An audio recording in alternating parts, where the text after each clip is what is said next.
This video is part 3 of our lecture on virtual memory, and we're going to continue talking about topics within like thrashing. If a process doesn't have enough pages, the fault rate is very high. Um, the page fault to get page, we replace the existing frame, but quickly need the frame back. This leads to low CPU utilization. The operating system thinking it needs to increase the degree of multi-programming, and essentially when another process is adding to the system, things get really bad because it'll keep bringing in more processes. Basically, that's called thrashing, when a process is busy swapping in and out pages. CPU utilization drops to the floor as thrashing increases. Demand paging and thrashing. Why does demand paging work? When using locality mode, processes migrate from one locality to another, and localities may overlap. Locality means locality of reference. So one of the ways to help with this is what's called a working set model. Let's say delta is defined as a working set window, and that's a fixed number of page references.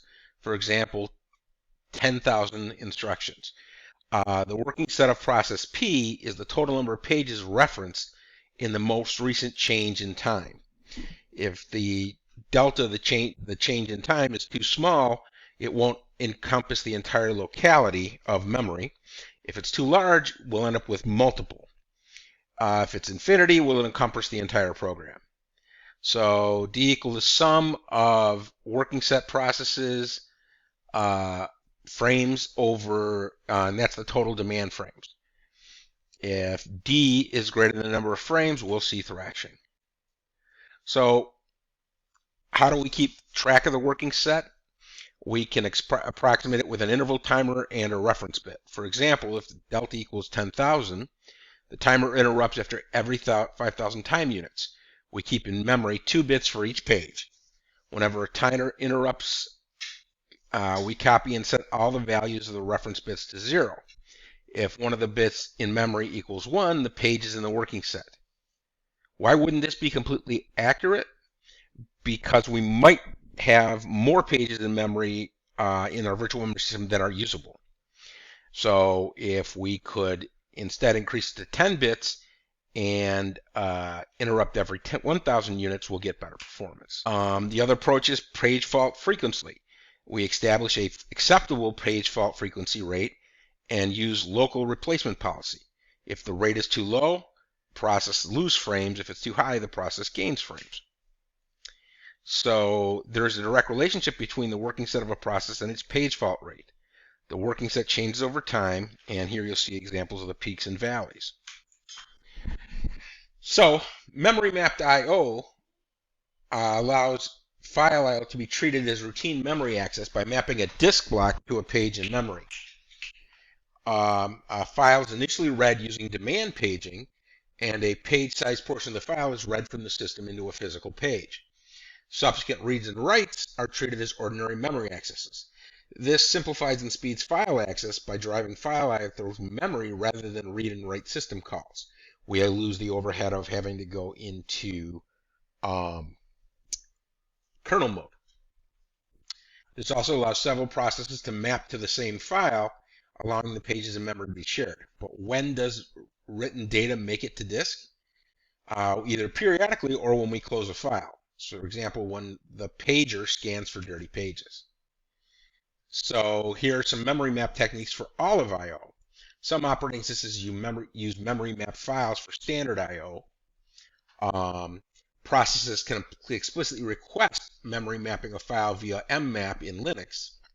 Now the file is mapped into a process address space.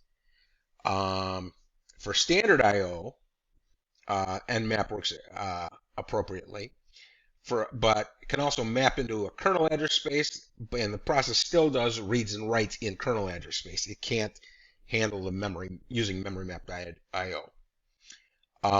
Memory map files can be used for shared memory again, but we use that via system calls. And again, here's an example of what it actually looks like.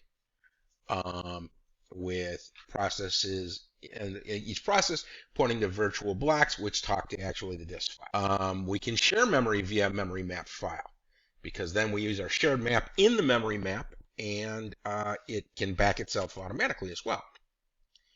All right, in Windows API, we create a file mapping and then establish a view of the map file.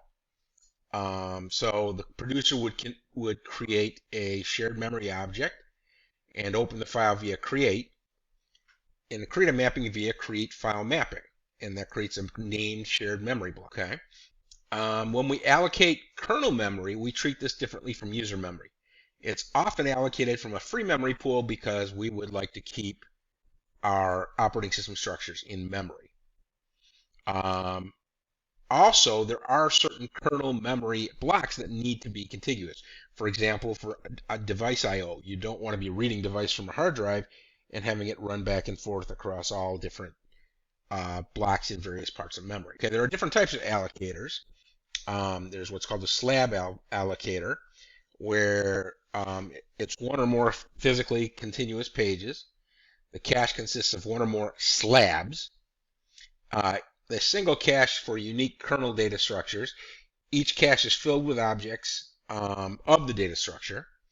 When the cache is created, we mark our objects as free. And when they're used, we mark them as used. If it's full of objects, we create an empty slab. So a slab is like a region of objects. There's no fragmentation and fast memory allocation. So here we have our caches that talk to various slabs, but this is already physically allocated. So sometimes we pre-page to reduce the number of page faults that occur at process startup. All or some of the pages the process will need can be pre-paged before they're referenced, but if pre-pages are unused, I/O and memory was wasted.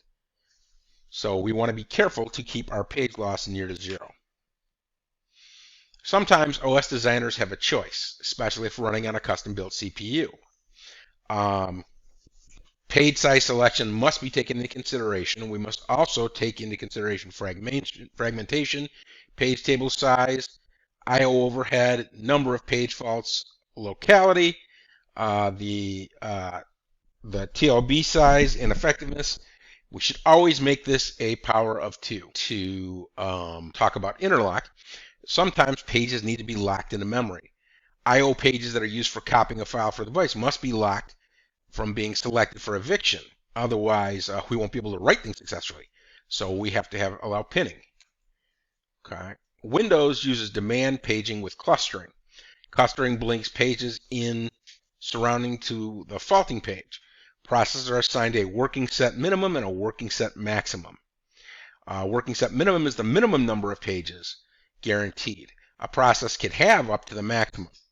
When the amount of memory in the system falls below a threshold, the automatic working set trimming is performed to restore the amount of memory.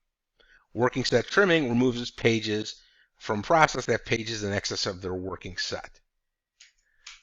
Okay, we're not going to talk about Solaris because it really isn't an active operating system anymore.